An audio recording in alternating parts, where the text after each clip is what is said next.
दोस्तों नमस्कार, मैं अमरेंद्र कुमार सिंह और आप देख रहे हैं अपना पसंदीदा चैनल मेरी पाठशाला। इस चैनल पर आप सभी का बहुत बहुत स्वागत है। दोस्तों, शादीशुदा महिलाओं को कुछ कानूनी अधिकार दिए गए हैं। इस वीडियो में हम बात करेंगे शादीशुदा महिलाओं से संबंधित कानूनी अधिकार के बारे में। यह वीडियो टाइम्स ऑफ इंडिया में छपी खबर पर आधारित है। दोस्तों, आइए वीडियो को शुरू करते हैं। यहाँ पर हम आपको बताएंगे 8 अधिकार जो महिलाओं को प्राप्त है। सबसे पहला अधिकार है मैट्रिमोनियल होम या पति के घर में रहने का अधिकार। एक पत्नी को मैट्रिमोनियल होम या अपने ससुराल में रहने का पूरा अधिकार है, चाहे परिस्थिति किसी भी तरह की हो, चाहे उसके पति की मृत्यु ही क्यों न हो गई हो, फिर भी एक पत्नी अपने ससुराल में रह सकती है। अगर बात तलाक तक पहुंच चुकी है तब भी एक पत्नी अपने पति के घर में तब तक रह सकती है जब तक कि उसे रहने के लिए दूसरी उचित जगह नहीं मिल जाती। अगर महिला उसी घर में रहना चाहे तो ये भी उसके लीगल हक में है।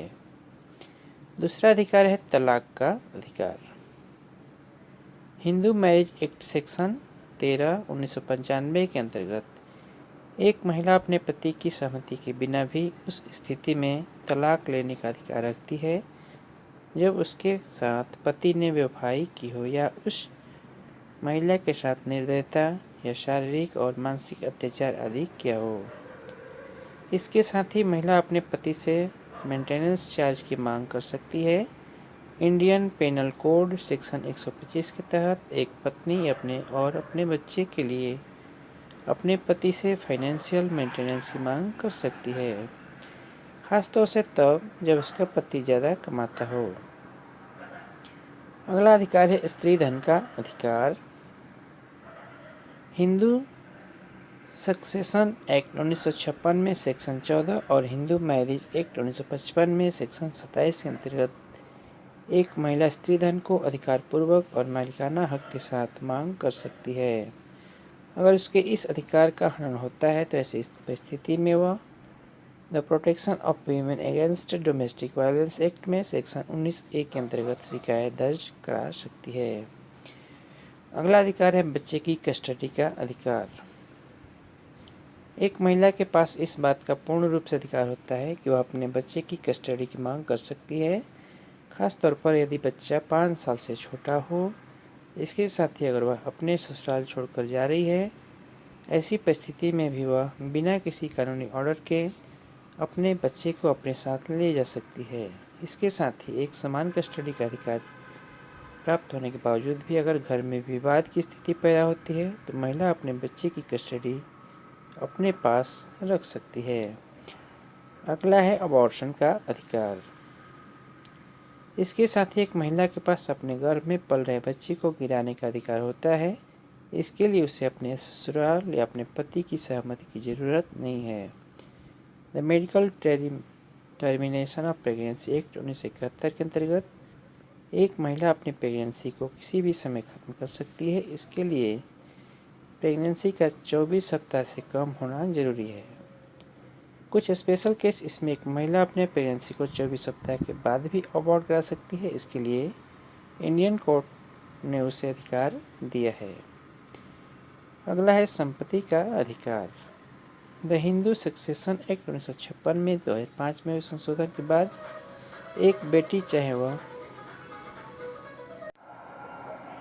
शादीशुदा हो या ना हो, अपने पिता की संपत्ति को पाने का बराबरी का हक रखती है। इसके साथ ही महिला अपने पूर्व पति की संपत्ति पर अपना अधिकार जता सकती है, हालांकि ये उस स्थिति में संभव है जब उसके पति ने उसे अपनी संपत्ति से बेदखल करने से संबंधित वसीयत न बनाई हो। इसके साथ ही अगर किसी महिला का पति तलाक के बिना दूसरी शादी कर लेता है तो उस परिस्थिति में पति की पूरी संपत्ति पर उसकी पहली पत्नी का अधिकार होता है। अगला है घरेलू हिंसा के खिलाफ रिपोर्ट करने का अधिकार। डोमेस्टिक वायलेंस एक्ट 2005 के अंतर्गत एक महिला को यह अधिकार प्राप्त है कि अगर उसके साथ उसका पति या उसके ससुराल वाले शारीरिक, मानसिक, भावनात्मक, सेक्सुअल या आर्थिक रूप से अत्याचार या शोषण करते हैं तो वह उनके खिलाफ शिकायत दर्ज करवा सकती है। दहेज और उत्पीड़न के खिलाफ रिपोर्ट करने का अधिकार। डॉरी प्रोहिबिशन एक्ट 1961 के तहत एक महिला को अधिकार प्राप्त है कि वह अगर उसका पैतृक परिवार या उसके ससुराल के लोगों के बीच किसी भी तरह के दहेज का लेन देन होता है तो वह उसकी शिकायत कर सकती है। आईपीसी के सेक्शन 304B और 498A के तहत दहेज का आदान प्रदान और इससे जुड़े उत्पीड़न को गैर कानूनी और आपराधिक करार दिया गया है। तो दोस्तों, ये थी एक महत्वपूर्ण वीडियो आपको कैसा लगा? अपने विचार या कोई सुझाव नीचे कमेंट बॉक्स में ज़रूर लिखें। हमें आपके कमेंट का बेसब्री से इंतजार रहता है। फिर मिलेंगे एक नए वीडियो में, तब तक के लिए हमें दीजिए इजाज़त। धन्यवाद, नमस्कार, जय हिंद।